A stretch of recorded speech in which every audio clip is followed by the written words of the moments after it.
El día de hoy iniciar la exposición con una historia que está contemplada en una obra maestra de la literatura francesa y su autor es Georges Laglen. Este autor narra en un libro que se llama La Mosca una historia de un personaje llamado Bob. Y este personaje es muy simpático, es un científico que desarrolla actividades y experimentos, y este es apoyado, en la novela, es apoyado por el Ministerio del Aire. Y la función es adelantar muchos experimentos tendientes a hacer teletransportación de objetos, y el tipo empieza y le da duro y empieza, su primer experimento es con un cenicero, pero después de que pasa el experimento él ve que llega el cenicero al otro lado con las letras chuecas, torcidas. Entonces el cenicero decía hecho en Francia y llegó allá invertida la letra, y él sigue experimentando, sigue buscando y decide meter al gato. Metió al gatico ahí, y cuando va a mirar al otro lado el gato por ninguna parte, se le perdió el gato. Él sigue experimentando y buscándole solución a los problemas, y sigue el apoyo, y llega el momento donde dice, bueno, el aparato ya quedó listo, voy a montar yo, y se monta el tipo, hace los ajustes, pero él no tuvo la precaución, y cuando se montó al aparato emisor, había una mosca, y el hombre se mete y empieza, pues, y organiza todo el plan y empieza el proceso de teletransportación, y el tipo aparece al otro lado y se mira, y él sorprendido como había llegado, él se vio como si nada hubiera pasado, pero después de un tiempo él empieza a experimentar una transformación y empieza a crecerle la cadera, empiezan a salirle pelos en la espalda, empiezan a salirle patas por los costados, y este personaje queda convertido en una mosca. En esa mosca que él no tuvo la precaución, ni tuvo la prevención de analizar, ni de prever el daño que podía haber recibido en este proceso. Y este personaje, Bob, ejemplifica lo que es nuestra vida. Nuestra vida, cuando la arrancamos por nuestras experiencias, nuestros deseos de buscar, de anhelar cosas, nos montamos en un barco, y ese barco nos lleva por nuestras decisiones a impregnarnos del pecado. Y el pecado es tan grave y tan complejo que lleva a ser de nosotros unos monstruos. Esta historia termina de una manera muy simpática. La esposa es quien tiene que acabar con la vida de este adefesio que él mismo formó, y ese adefesio es lo que hemos entendido que el pecado hace con la vida de cada uno de nosotros. Y póngale el animal que quiera, dígame si usted va y en ese proceso le mete una cucaracha, ¿cómo quedaría uno de bonito? El texto de hoy viene y trae esa esperanza, donde el Señor Todopoderoso coge esta criatura deforme, fea e incapaz, y la traslada nuevamente de esa oscuridad y de esa miseria donde estaba, la traslada a su reino, la pasa de la luz, de la oscuridad a la luz. Y esto nos narra el texto de hoy.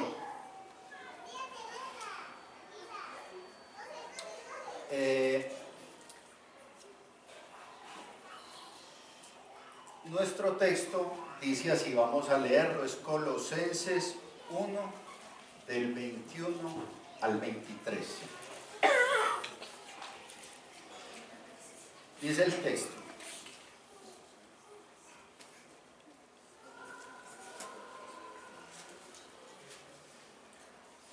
en otro tiempo ustedes, por sus actitudes y sus malos deseos, estaban alejados de Dios y eran sus enemigos. Pero Dios, a fin de presentarlos santos, intachables, irreprochables delante de Él, los ha reconciliado, para presentarlos irreprochables delante de Él, los ha reconciliado en su cuerpo mortal, en el cuerpo mortal de Cristo mediante su sangre, con tal de que se mantengan firmes en la fe, bien cimentados y estables, sin abandonar la esperanza que ofrece el Evangelio. Este es el Evangelio que ustedes oyeron y que ha sido proclamado debajo del cielo a toda la creación, y del cual yo, Pablo, he llegado a ser servidor. Padre, esta mañana nos ponemos delante de ti recordando ese proceso que tú has revertido después de que nuestras decisiones, nuestra voluntad nos ha llevado a una situación de convertirnos en algo detestable, algo feo ante tus ojos. Permítenos comprender esa verdad, pero también tener la esperanza de que tú nos has llevado y nos has puesto ya en ese reino de la luz que tú predestinaste y estableciste para nosotros en la persona de Cristo y a través de ese sacrificio en la cruz por Él. Permítenos tener esa esperanza, permítenos tener esa confianza en lo que se ha hecho a través de Cristo en la cruz. Esta carta fue hecha para los colosenses, en razón de que ella da una respuesta a una problemática que había allí, porque uno se pregunta, bueno, y entonces, ¿cómo se hace eso? ¿Cómo hace para devolver de una oscuridad, de una deformidad de esa calaña y volver al estado original planteado por Dios? Ellos se preguntan, bueno, y entonces ¿será que Cristo sí es capaz de hacer esa transformación, que Dios es capaz de hacer esa transformación a través de Cristo? ¿O será que es necesario algo más? ¿Será que es necesario Cristo y algo que le podamos adicionar a esto para volver a ese estado natural que Dios quiere? Y este texto viene y da la respuesta y dice, mire, eso es verdad, y solo se necesita a Cristo, solamente. Él es el único, Él es el artífice en manos de Dios para poder cumplir ese plan perfecto y llevarlos a ese estado de luz.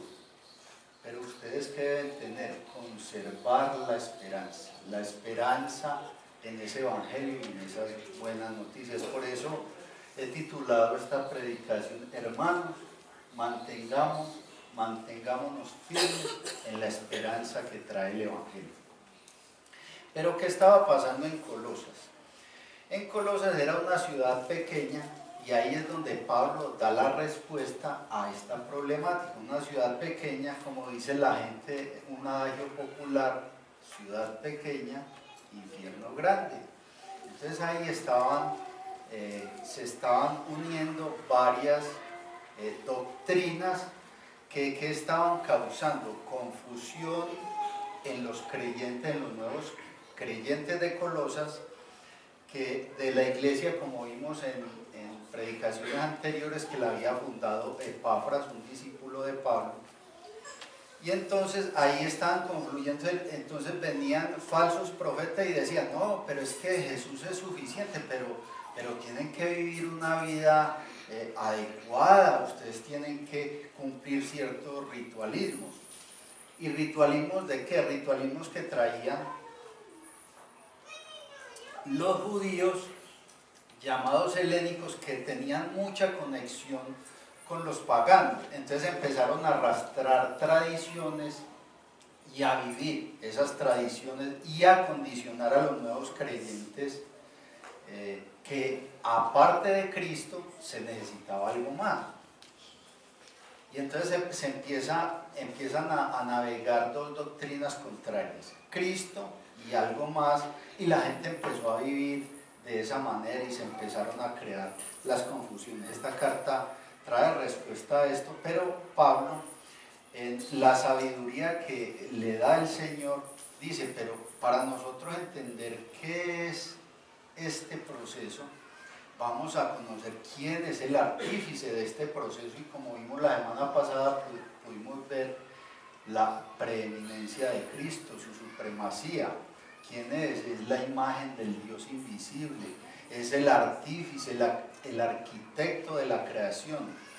Y era tan importante que para Pablo que la gente supiera en dónde iba a estar soportada o en qué persona iba a estar soportada esa garantía de que él era la persona escogida por Dios y suficiente para ese proceso de salvación.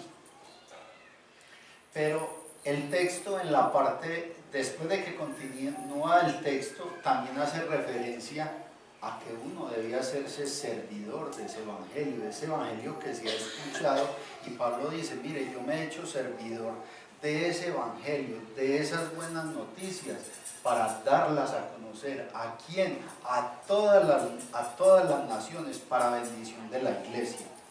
Y ahí sí podemos entrar a nuestro texto de hoy, el que acabamos de leer. El texto tiene tres divisiones naturales. La primera es de dónde venimos. La segunda es a dónde llegamos.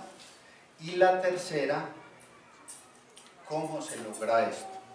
Vamos a desarrollar cada uno de los tres puntos. Y la ñapa. La ñapa es el evangelio. ¿Qué hacemos con ese evangelio? ¿Cierto? Esas buenas noticias. Entonces la primera parte, la que nos narra el verso 21, dice así: en otro tiempo ustedes, por sus actitudes y sus malos deseos, estaban separados de Dios y eran sus enemigos. Cuando nosotros pensamos en esto, Pablo da la claridad en el capítulo 3, verso 5, y dice que cuáles son esas actitudes y esos malos deseos. Y habla de la inmoralidad sexual, la impureza, las bajas pasiones, los malos deseos, la avaricia, la idolatría, la ira, la malicia, la calumnia, el lenguaje obsceno, mentirse los unos a los otros. Pero aquí viene el cuestionamiento, bueno, y aquellos comportamientos que no han sido narrados, que no han sido detallados, ¿saben qué? ¿Por qué? Porque a veces nosotros pensamos que cuando les di el ejemplo de traspasar de una cabina a la otra en el caminar de la vida, parece ser que a nosotros no se nos hubiera subido una mosca sin un ángel. Entonces a veces nosotros nos sentimos que somos más buenos de la cuenta o que no somos tan malos. Y la pregunta es, yo creo que este texto nos hace un llamado a la reflexión, no solamente a mirar cómo nosotros nos estamos viendo, sino cómo nos está viendo el Señor. Es una reflexión a mirar nuevamente nuestras actitudes, pero también a pensar con dolor por las personas que no conocen del Señor. Y particularmente yo me puse a pensar en mis hermanos de sangre, mis tíos, aún los conocidos, personas que no conocen la verdad y que se están mirando de una manera distinta como Dios los está mirando. Yo creo que este es un llamado a la reflexión, no solamente para nosotros, sino también tener compasión, y hoy por las personas que el Señor nos ha puesto a ministrar. Esta comunidad de la Loma de los Bernal, que no conocen del Señor, y el Señor las está viendo de esa manera repulsiva. Pero el texto no se queda ahí, el texto dice que estábamos alejados de Dios y éramos sus enemigos. Si uno va al texto de Génesis 3, 23 y 24, dice cómo se manifiesta esa lejanía, y Dios expulsa a Adán del Edén y pone a la entrada 2 querubines y una espada de fuego que no le permite el ingreso. Y nos constituimos en objetos de la ira de Dios y objetos de su justicia. Y no en vano la palabra de Dios dice que por cuanto todos pecaron, están destituidos de la gloria de Dios. O sea, de este paquete no se escapa nadie. Y recordaba uno de los textos que el Señor siempre ha puesto en mi mente con relación a aquellas personas que me ha llevado el Señor a evangelizar, y dice que aquel que dice que no tiene pecado le ha hecho a Dios mentiroso. Eso es una ofensa contra el Señor. Eso está en la carta de Juan 1:10, creo.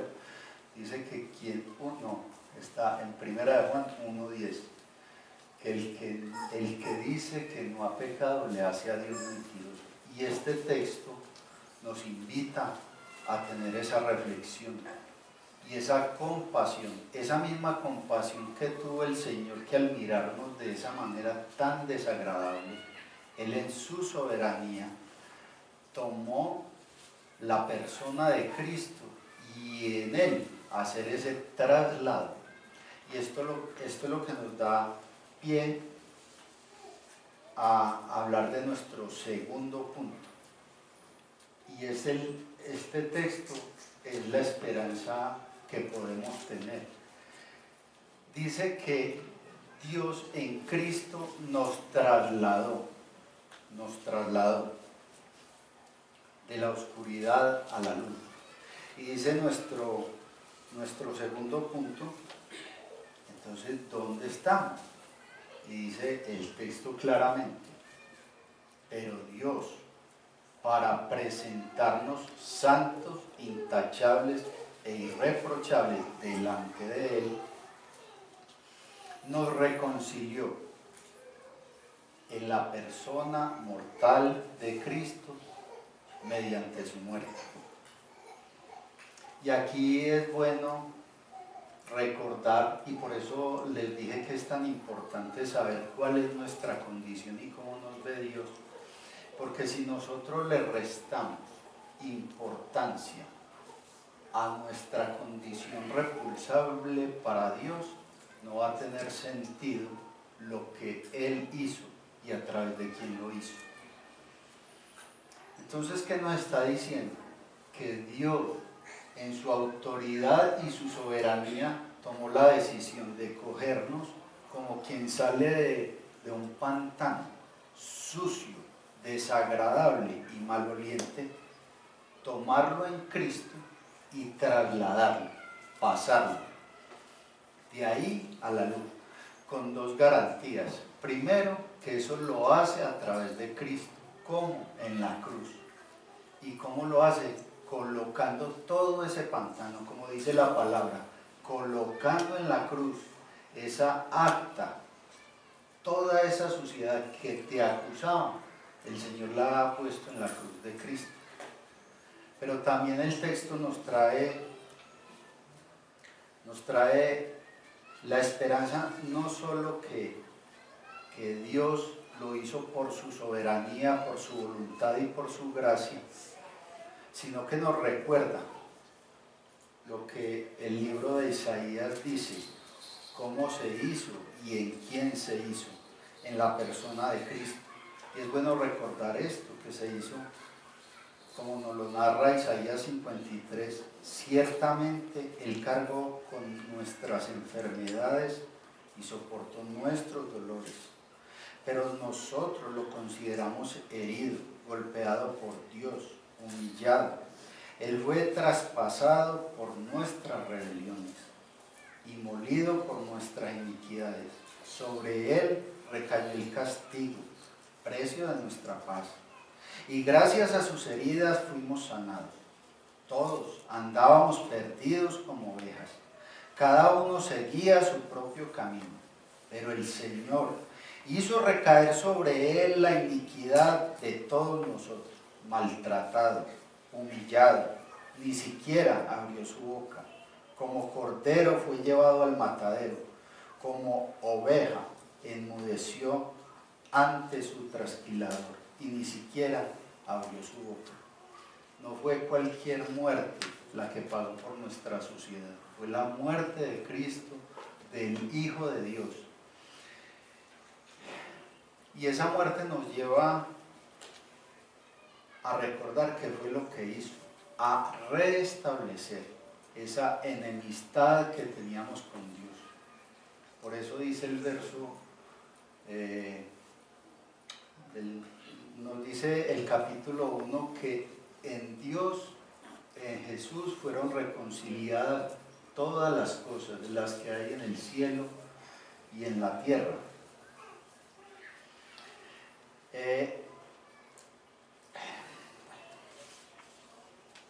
¿Qué nos lleva esto a recordar?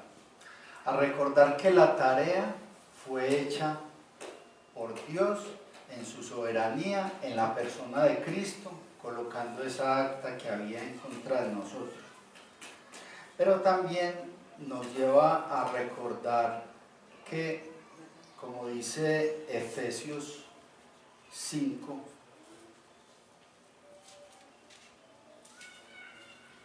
que en la persona de Jesús y cómo lo hizo Él y cómo lo está haciendo Él, no solamente nos trasladó, sino que dice, así que como la iglesia se somete a Cristo, también las esposas deben someterse a sus esposos en todo. 26 más bien, dice. Para hacerla santa, Él la purificó, lavándola con el agua de la palabra, para presentársela a sí mismo como una iglesia radiante, sin mancha y sin arruga, ni ninguna otra imperfección, sino santa e intachable. Y eso trae a nuestro corazón mucha alegría, porque ese plan perfecto de Dios que va a culminar en la presencia de Él, en la cual Él nos va a llevar a través de la obra de Cristo, de esa perfección y de esa limpieza.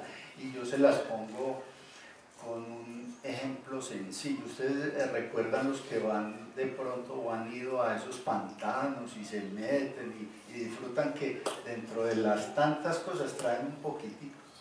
Es que porque es saludable, que para montarse en las coyunturas. Eso es lo que creo que hacemos nosotros. Traemos bastante pantano y en el camino seguimos untándonos y reflejándonos en la cara, y que así nos vemos más bonitos. Y el Señor quite y quite y quite. ¿Por qué? Porque Él quiere limpiarnos, presentar a su iglesia limpia, santa, sin tacha delante de Dios. Y para sorpresa mía me encontré en el mismo libro de los Colosenses esta perla.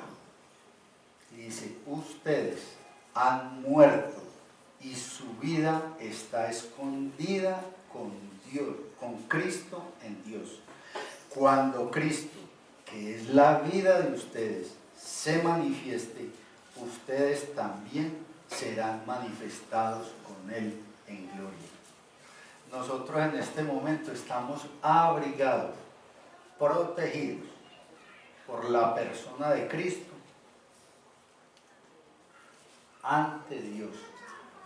Y Él se está tomando el trabajo de limpiarnos, de estarnos limpiando para ese propósito que tiene Dios. Y esto nos lleva también a una reflexión, y es primero recordar lo que dice el libro de Juan 1:12, que dice que a todo el que cree, a todo el que le recibe y cree en su nombre, le dio potestad de ser hecho hijo de Dios.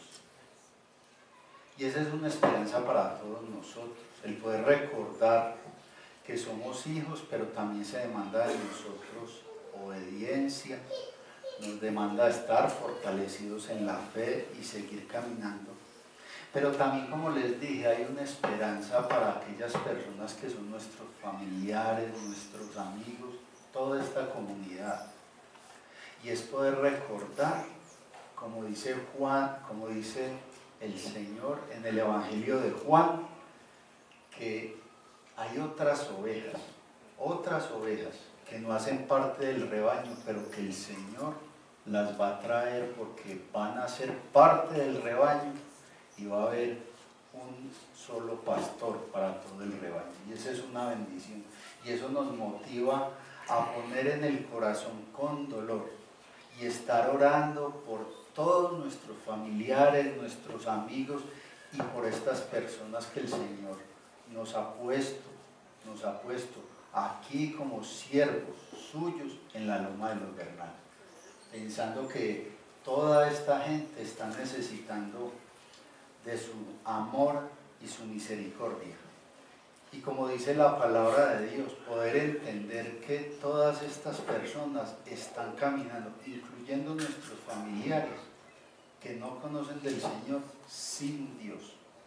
Y cuando uno no camina sin Dios, está caminando, como dice la palabra, ustedes son de su padre el diablo, porque sus cosas son las que desean hacer. Y eso ha traído mucha convicción a mi corazón y a mi vida de todo lo que hay por hacer. Siguiendo con nuestro tercer punto del texto, dice, ¿y cómo llegamos allí? Y porque a Pablo le pareció tan importante que tuviéramos claro de dónde veníamos, de cómo nos veíamos y dónde estábamos. Hoy debemos de sentir que estamos abrazados y escondidos en Dios. Y a veces las circunstancias, los temores, la desconfianza, la idolatría, el sentirnos seguros con todas las posesiones que tenemos o aún inseguros por lo que hemos perdido, poder sentir que estamos escondidos con Cristo en Dios y no devolvernos a pensar que estamos en la condición de donde fuimos tomados. Y en este tercer punto el texto, como le dice Pablo a los colosenses, les pone una condición y la condición se desarrolla así. Tercer punto, con tal de que se mantengan firmes en la fe, bien cimentados y estables, sin abandonar la esperanza que ofrece el Evangelio. Y este texto es precioso porque nos está diciendo, bueno, debemos seguir caminando con esperanza. Y aquí voy a abrir como un pequeño paréntesis y voy a darles un testimonio. De pronto algunos, no sé, no tuvieron la oportunidad de que en otro tiempo yo estuviera en esta honrosa tarea de predicar, pero yo fui relevado como una disciplina, por una disciplina del Señor, y la razón que tomaron, por la que se tomó la decisión en cabeza de nuestro pastor, era porque el Señor puso la convicción de que quien no administra bien su casa no puede administrar ministrar el pueblo del Señor. Y por esa razón yo me ausenté, pero el anhelo y la esperanza y la confianza que yo tenía era que el Señor, a través de la comprensión que yo iba teniendo de la palabra, Él iba a ir haciendo las transformaciones. Y la respuesta del Señor fue hoy tenerme acá. Fui creciendo, fui conociendo mi condición, porque todos los días me recordaba cómo me veía yo de horrible, y especialmente en mi área relacional con mi esposa. Entonces el Señor me fue llevando, y creo que este último año es el año en que más he madurado caminando con el Señor. Y eso nos da una ilustración con respecto a lo que es conservar la esperanza. Yo seguí caminando, yo hacía parte del equipo de esta comunidad, pero también iba creciendo en conocimiento, en fe, trabajando por esa fe que se requiere, pero también conociéndolo más a Él y conociendo su palabra. Y es lo que nos dice este texto, estar cimentados. ¿Cimentados en qué? Cimentados y firmes en Cristo, que es la piedra angular, esta piedra que desecharon los constructores, pero también en la palabra, como dice ella misma, la fe viene por el oír y el oír por la palabra de Dios. Si nosotros queremos crecer y estar cimentados para mantener esa confianza y fortalecer nuestra fe, debe ser en la palabra. Y la palabra a su vez nos permite estar estables. ¿Cómo nos permite estar estable la palabra? Tomando todas las promesas que hay en ella. Y una de ellas dice en Filipenses 1:6 que el que inició la buena obra la llevará a la perfección al final. Si nosotros tenemos esa esperanza, nosotros vamos a estar firmes y fortalecidos. Pero dentro de esas cosas también me encontré otra perla. Una de las joyas más grandes que tiene la palabra está en Efesios 1, del capítulo 13 en adelante, creo que va hasta el 14, y dice 7 u 8 cosas, promesas del Señor que jamás debemos olvidar y debemos memorizar. Que fuimos separados, que fuimos adoptados, que fuimos escogidos, fuimos redimidos, fuimos hechos con propósito, fuimos predestinados, y si nos queda duda, se nos puso el sello del Espíritu Santo. Tenemos ese sello de calidad, y esas promesas solo están en la palabra. Eso no están en Netflix, o están en el Colombiano, o están en ninguna otra obra de literatura. Eso solo está en la palabra de Dios. ¿Y esto qué nos lleva a pensar? A nosotros, los que conocemos y tenemos la oportunidad hoy de tener nuestras Biblias a la mano, empezar a buscar, empezar una vida devocional, porque ella es la que va a hacer la lectura correcta de cómo nos está viendo Dios. Pero también recordar que ella es la que tiene la virtualidad de limpiarnos, porque dice que Cristo nos va a lavar con la palabra que nosotros hemos escuchado, y si no, no hay otra forma de nosotros recibir limpieza. Y esa es la esperanza que nosotros podemos tener, confiar que Cristo es suficiente y que toda su palabra nos va dirigiendo a mantenernos y a tener esa confianza de que todo lo que Él dice es cierto y es para nosotros apropiarnos de ella. Entonces, les recuerdo los 3 puntos que hemos visto del Señor: de dónde nos tomó, dónde estamos ahora y cómo logró Él eso. En la cruz, colgando esa acta sucia que había encontrado en nosotros, pero también en la esperanza que tenemos que Él es el que nos está limpiando en este proceso. ¿Para qué? ¿Con qué propósito? Para presentarnos delante de su Padre como una esposa limpia, sin manchas y sin arrugas. Pero el texto nos trae la encima, la ñapa, el 1, el 2 y el 3, y la ñapa. Y la ñapa es, bueno, ya hablamos de la importancia del soporte que es en Cristo, de la preeminencia de Cristo, pero también el mensaje. Y Pablo viene y sella esta carta diciéndoles: mire, este evangelio ustedes lo han oído y ha sido proclamado en toda la creación debajo del cielo, y de este evangelio yo Pablo, me he hecho un servidor.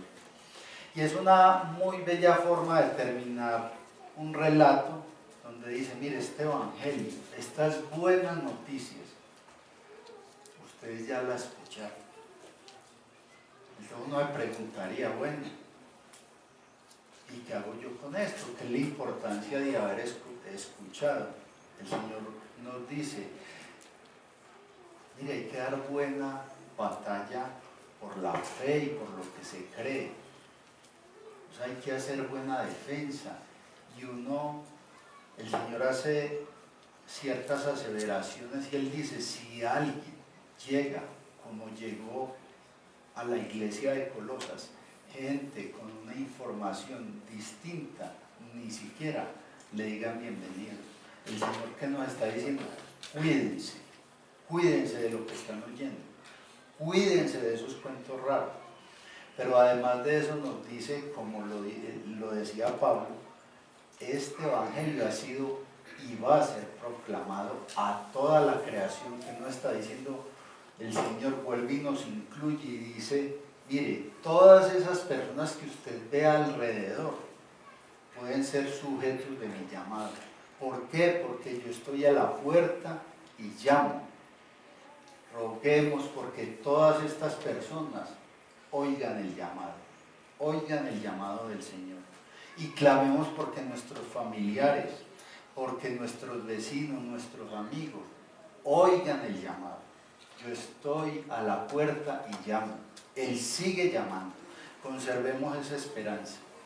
Pero entendiendo que este evangelio ha sido proclamado en toda la creación, que nos está diciendo que Dios es un Dios bueno, un Dios que no hace acepción de personas. Dejémosle eso a la autoridad de Dios. Nosotros por lo pronto hagamos nuestra tarea. Y para finalizar, Pablo dice, del cual yo me he hecho siervo. Y eso nos hace también una invitación, como se lo confirma a los colosenses. Mire, este no es un cuento chino, esta es la verdad de la palabra, contenida en ella. Hagámonos servidores de esta palabra. En conclusión, mis hermanos, lo que nos dice el texto, nuevamente les digo, y para Pablo fue muy importante, para uno entender la inmensidad de la obra que Cristo ha hecho en tu vida, en mi vida, y va a hacer en la vida de aquellos que no la conocen, es reconociendo quiénes somos. De ese paquete no se sale ninguno. Miren bien el paquete de su vida, y tengan compasión y pidan porque en esas personas, nuestros familiares, haya convicción del pecado. Porque si no tenemos esa convicción de pecado, nunca vamos a entender la dimensión de lo que hizo Cristo, y mucho menos vamos a tener un corazón agradecido de la posición en la que Cristo nos tiene, cubiertos ante la ira de Dios que tiene contra el pecador. Nosotros estamos cubiertos por Dios. Y esa es la esperanza que este evangelio trajo hoy para nosotros. Y de ahí, porque el nombre de nuestra predicación de hoy, hermanos, mantengámonos firmes en la esperanza que trae el evangelio, no solamente para ti, sino para tus amigos, tus vecinos y para toda esta comunidad de la Loma de los Bernales. Vamos a orar. Padre, esta noche quiero darte gracias porque a través de tu palabra nos recuerdas nuestra naturaleza y la obra magnífica que ha hecho Cristo en la cruz por cada uno de nosotros. Permítenos comprender primero eso, lo feo que nos vemos delante de ti, pero que en Cristo ya estamos cubiertos, y que la obra de Cristo en la cruz, donde fueron pegados y colgada esa acta que había en nuestra contra, fue suficiente y que además de eso tenemos la bendición en este proceso de santificación, estar siendo limpiados día a día por nuestro amado Salvador, nuestro Señor Jesucristo. Que tu Espíritu Santo ponga eso en nuestro corazón. Y por eso Pablo les decía, este es el Evangelio, esta es la verdad, esta es la buena noticia. Que podamos tener claridad y convicción y certeza de que esa es la realidad. En tu nombre hemos orado. Amén.